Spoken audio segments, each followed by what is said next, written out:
Thank you so much. I just had to get the presentation ready here.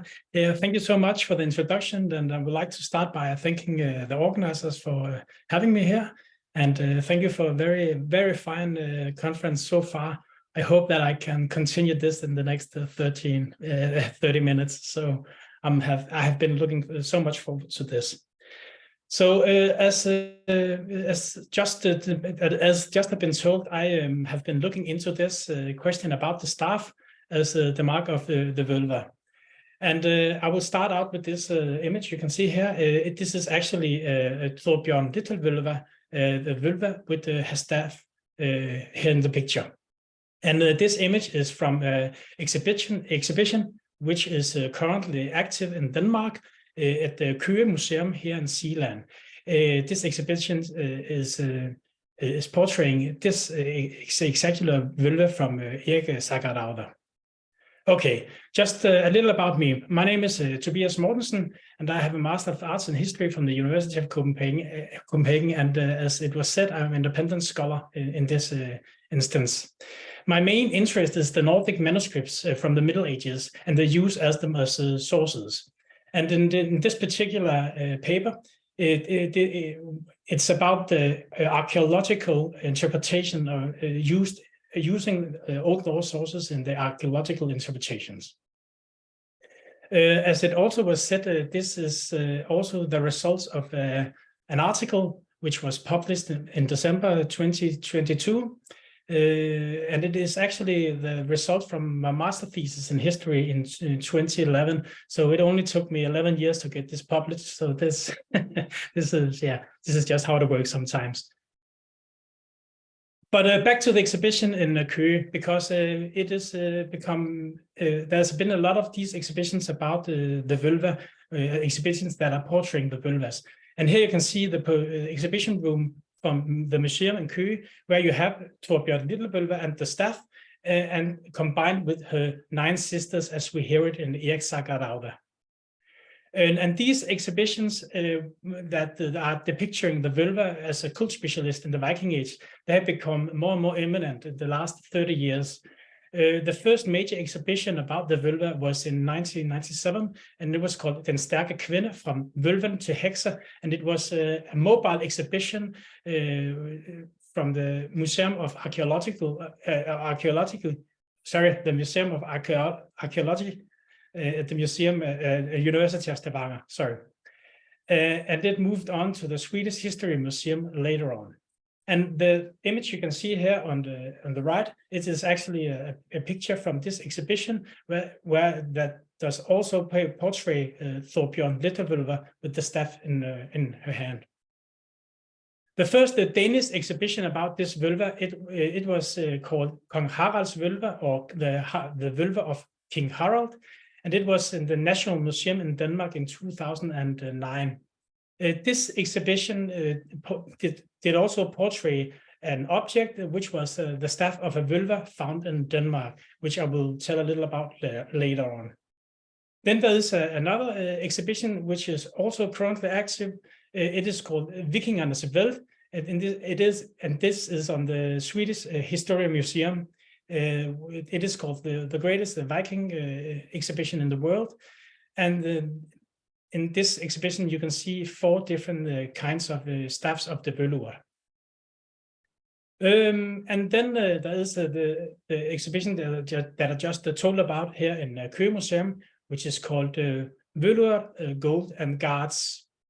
This is currently also active. Okay. In the website of the Swedish History Museum, we can read in this exhibition that the Old Norse word from vølva is probably, sorry, I can't see, I just have to, sorry.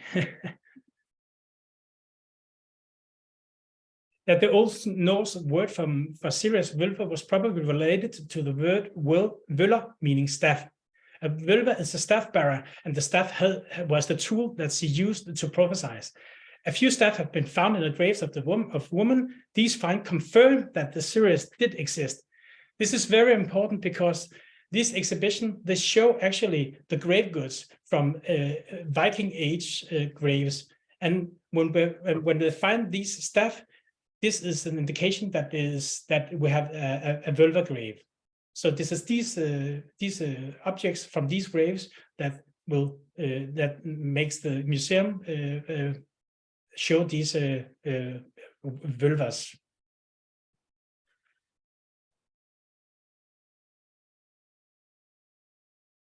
Okay. This definition about the vølva, it is not new. As you can see here in the Altnordische Etymologie Wörterbuch, it is an old definition that the vølva should be related to the word vøller, what should mean the staff. And you can see here it's called stabtrækkering, as the staff bearer. And it also says in altgermanisches Religionsgeschichte, dass Zauberattribute haben ein besonderes Gefälle gemacht. Die Vølva wird so genannt, weil sie immer mit einem Stab, Vøl, versehen war. Dieser war also mit Manna ausgestattet.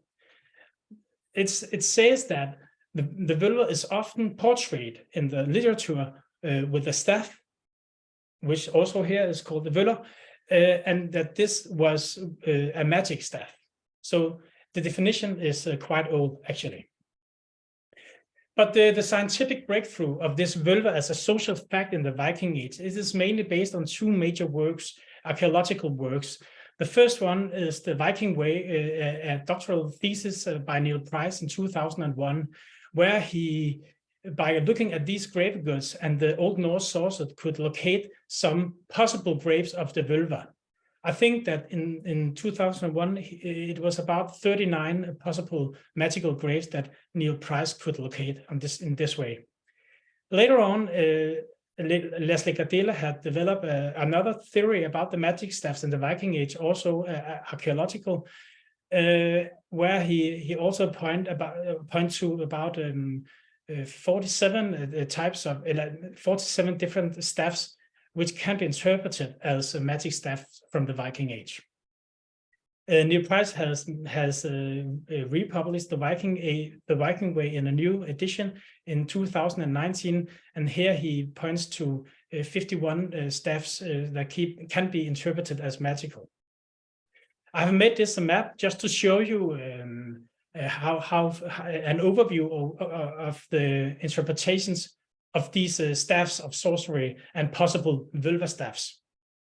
And as you can see, I have a different kind of categories, and they actually follow the categories that both Neil Price and Leslie Gardella are also using. There are firstly staffs made of iron with extended handle, that's the red ones. There are staffs of iron without extended handles, that's the blue one. There's wooden staff, the green ones, and there is yellow ones that are staff fragments. And these are various objects ranging from small figurines to fragments made out of bronze and iron that is interpreted as staffs.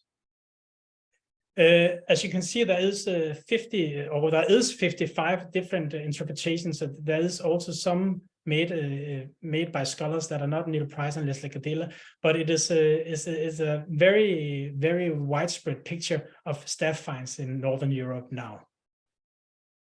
And I will just show you a little about what the staffs look like, because the staffs with extended handle, I have three examples here. The first one is the pointy one of the two, the first one on the left. It's actually a staff found in the Fuldby, which is near the town of Sorø in the mid of Zealand.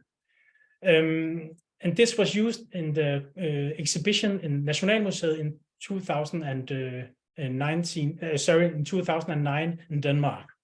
The next one is interpreted staff from the graves at Birka in Sweden. And as you can see, there is like a knot on this staff, or in this object. And it has been interpreted also as a measuring rod for textiles. But this particular staff is in the Historiska Museum in Sweden, interpreted as a vølva staff. And the last one is the most known vølva staff in Sweden. It is the staff from Klinter in Öland, the island of Öland in the southeast of Sweden. this is also portrayed in the exhibition Vikingernes Veld. And the staff without extended handle would look something like this. This is a drawing, and you can see that the handle is quite different from the other ones. It's just to show you how it looks like. And then the second last, the category is the wooden staff, and here we have one of the wooden staff from Hendrup. Is from Moskov Museum, and this is found in the north. It was found in the north of Jutland. And the staff fragments could be something like this. This is fragments, drawing of fragments from the Fyrkat grave, which is a very famous Danish grave from the Viking ring fortress of Fyrkat, which is a very mysterious grave, and therefore these fragments have been interpreted as part of the staff of a vølva in this grave. So yeah. Okay, there's been other interpretations of these objects through the years, and I will just tell you about one in particular, because Susanne Bøgh Andersen had her thesis in 1999, which was called Vendel and Vikinger Stikspit, so the roasting spits of the Viking age. And here you can see that the category 2 sticks actually resembles the staff without extended handle, and a lot of the roasting spits that Susanne Bøgh Andersen mentions are actually the same as Neil Price and Leslie Cadela mentions, and the same is parallel with the category 3 roasting spits here. This resembles the staffs that Neil Price and Leslie Cadela called the staff with extended handles. Susanne Bøgh Andersen did find 72 different roasting spits in this thesis. Okay, then I will move on to the vølva in the Old Norse sources.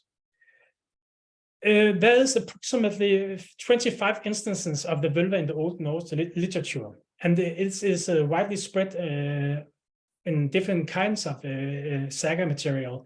It is in the Poetic Edda, it is in the Fornaldarsögur, in Íslendingasögur, in Riddarasögur, but the vølva is never mentioned in Samtidigasögur. And this is quite an interesting and important point, because the Samtidigasögur, they portray the same time that they're written in. And therefore, the vølva would not be described here because it would be untrustworthy in these kinds of saga, because the vølva is usually portraying the pagan past, the heathen past. So therefore, we don't find them in Samtidigasögur. It should say that the examples I will tell about in a minute, they are all Íslendingasögur, and there is of course this problem with the Íslendingasögur that they describe the Viking age, but they are written at least 200 years after the events that they're describing, and that's of course a major methodical problem. It is very important also to note that there is no vølva in connection with the vøller, as the word that should be she should be evolving to the word vølva, but we never see the word vøller and vølva connected in the Old Norse literature. Just to inform you, there is also two place names that are related to this vølva, the Vølvunes and the Vølvestaðir. And then a very important point as well, in Old Norse literature, the word staff, as the staff, it is found approximately 131 times in the prose material. And this is quite many times. And it's often referring to somebody having a stick when they wander in the sagas. So it's a walking stick most of the times. And furthermore, there is 36 times mentions of a staffkarl. And as you probably know, then a staffkarl is a beggar in Old Norse in Old Norse literature. And this makes sense because the staffkarl, the beggar, he has a staff because he wanders a lot because he doesn't have a home. So he wanders, and therefore he has a staff that signifies his position. Okay, I will talk a little about the two possible connections to the staff now, and I have three here. That's just because these three examples of Íslendingasögur are the commonly used sagas when drawing this archaeological context to the staff and the vølva. But I will not talk much about Venstöla saga, the last one, and I will just tell you why. Because the person in Venstöla saga that is often portrayed as a vølva is Thordis Sparkona, and she is actually never in Venstöla saga called a vølva. And I think that this is important because the vølva has this connection with the staff. So in my investigation here today, I will not talk about this particular example. It should be said also that Thordis Sparkona is also known from other sagas, and there is a possibility that she is a narrative figure that is used in the sagas, widespread in the sagas. For example, she's also used in Cormac saga. But Erik Saga Rauda, here we have this very, very famous chapter 4 about the vølva doing a ritual where a ritual which is a prophecy. And in Laxdøla saga, we have an instance where the main character of the saga, Gudrun, has an encounter with a dead vølva. So these examples I will just go through. Firstly, we have Erik Saga Rauda, and you probably all know this very, very nice citation about how Thorbjørn Littlevølva, she comes to the farmstead. The saga is here in Greenland. She comes to the farmstead of Brattahlid in Greenland. And there is this very, very nice description of her. And this very long description of how she looks like and what her equipment is. And here we see that she bore a staff. Staff hafte hun i hændi, as it says in the manuscript. The manuscript, the Skarphulsbok, is here on the left side, and this is the main manuscript used for Erik Saga Rauda. But as you probably know, there's also a Hauksbok collection where there is the manuscript called AM 544, which is a bit older than this manuscript. But in prospects of the chapter 4, they are more, they look a lot like each other. There's small differences, but not a lot. But there is different problems with this particular chapter 4. Firstly, there is the problem of the walking staff, because, as I said before, these staffs are often used to tell us about the people that are wandering. And actually, when we hear about the staff in Erik Saga Rauda, Thorbjørn Littlevølva, she comes to the farmstead. It is a part of the first. It is the first part of her description as we meet her in the saga. It is also notable that she does not use the staff anytime in the ritual, and we do hear about things that she uses for ritual in the saga. So there's no reason to think that this staff should be used in the ritual. And we also hear that the staff is it's a high quality staff with brass set and stones on the top. And in the saga, Thorbjørn Littlevølva is quite rich because she got paid to make these prophecies around the farms in Greenland. So this could be a walking staff that is just high quality. Then there's another issue, too detailed to be trustworthy. Iceland historians have a theory about the details in the Icelandic saga, because they mean that if the descriptions are very detailed, have a lot of details in them, we should be aware that the author tries to convince us of something that is difficult to believe in. And I think this is the place where the author is trying to overcompensate and trying to describe Thorbjørn Littlevølva so that we will believe something that is hard to believe, exactly that there is rituals going on. Then there is the hidden land problem in Greenland, because it's very important to remember that this part of Exargarauta, it takes place in Greenland and not in Iceland. I would say I do not think that in an Icelandic circle we would see some kind of this kind of ritual where she is welcome to the farm in Iceland, because Iceland is, in the Icelandic authors, is an old Christian place.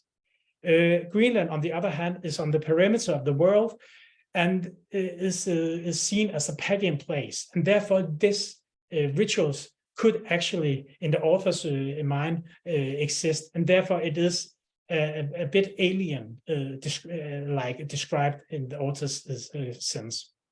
And then there is the added chapter problem and the importance of the prophecy. It is actually impossible to read Exargarauta chapter 1, 2, and 3 and go on to chapter 5. The story about Torbjørn Little is very special in this saga, because we do not hear about Thorbjørn before or after this chapter. So there is a possibility that this chapter could have been added later on, that the saga may not have contained it in the start. And there is also, the importance of the prophecy, because the main motive to having the Thorbjørn Little prophecy in the saga early on is because the prophecy is actually used to tell us something about Gudrid, one of the main characters, a woman, one of the main characters of the saga, tell us about her future. And this tells us something about the motivation of the saga, because it is possible that Gudrid, that the saga is legitimizing Gudrid's place as an abbess at the Reynisstaðir monastery in the northern of Iceland, where she lived the rest of her days accordingly to the saga. So we could see the motivation of using this vølva as just as an interest in putting in this prophecy early on, making it a narrative frame for Gudrid. Okay, moving on to Laxdøla saga. Here we hear about the Gudrun, which is the main character of this saga, one of the main characters of this saga. And Gudrun is a very Christian woman, and we can see here at the green, in this area where Laxdøla saga is placed. She's a very Christian woman, which prays every night. And one day, her grandchild comes to Gudrun and tells her that she having strange dreams. The grandchild having strange dreams. There's a woman in her dreams that comes to her, and she screams, and she tells her that she's burned every night because that Gudrun is praying on top of her, and that makes her burn. Gudrun decides after this dream. Gudrun decides to dig up the ground under where she prays each night, under the church where she prays each night, and there they find a grave of a vølva. And it says like this in Laxdøla saga, they found a vølileidi, the grave of a vølva. And then then they find along a chest pendant and a lark magician's staff. This is called in the saga, in the manuscript, called Sæstaf Mikil. But the interesting part in this saga is actually the manuscript here, because I have here one of the oldest fragments of the manuscript of Laxdøla saga, AM 132. There's a lot of different variants of the Laxdøla saga, but this is one of the oldest one. And if you look closely at it, and this instance about the side staff, you can actually see in this variant, it is not called a side staff, but it's called a side staff. Also, it means like a place for magic, a big place for magic instead of a side staff, a magic staff. I would say that both things could be the case, but in almost half of the manuscript, we hear about the side staff And in the other half, we heard about the side staff. And there is clearly some confusion in by the authors here in the sagas, whether it is the side staff or the side staff. It should be said that Gudrun is portrayed as a holy woman, and therefore we also hear that the vølva has blackened and horrible bones. You can see that in opposition to the relics of the medieval age scenes that are golden or fine or white. And we also hear that these prayers that they burn the vølva, and we also know that's from Ola Tryggvason's saga, where the evil spirits called vetur also are being burned by prayers. So the main motive here, I would say, is to make this opposite connection, or what can you say? We have the holy Gudrun and the unholy vølva. It's very important also to understand that some of the motivation in Laxdøla saga also have to do with the family of Gudrun, as as is this custom in Íslendingasögur. And then the saga mentions the three church fathers, Brand, Sigva, and Ketil, who are all priests and founders of the churches of, for example, Husafell, and you can see Ketil is priest in Skarholt and abbot at Helgafell. So the saga has clearly some Christian motivation for portraying the Christian and the paganism as it does. Okay, I will just finish up by telling about there is actually another explanation to this word vølva. Lotte Most has produced this one in 1980, and she sees the word vølva as more like a word that are describing closed or secret places, and this could make sense because she always works in concealed nature and works in the worlds between what we say gods and the real world. Okay, I will just sum up the results here. The staff, the mark of the vølva. As we heard, the archaeological interpretations have varied. These staffs have been interpreted as roasting sticks, also lamps and measuring rod, etc. So it's not like there isn't other ways of interpreting these objects. Only 2 out of the 25 possible Old Norse sources, only 2 of these examples are actually linked to a staff. And as you just heard, these 2 sources have problematic issues also for the Viking Age context. This is also important that the vøl is never used. Vøller is never used by the vølva in the Old Norse literature, and it is also important that a staff is also used in Old Norse literature to depict the wanderer. And therefore, I mean that the Old Norse sources cannot support the interpretation of the vølva as a staff bearer and a cult specialist in the Viking Age.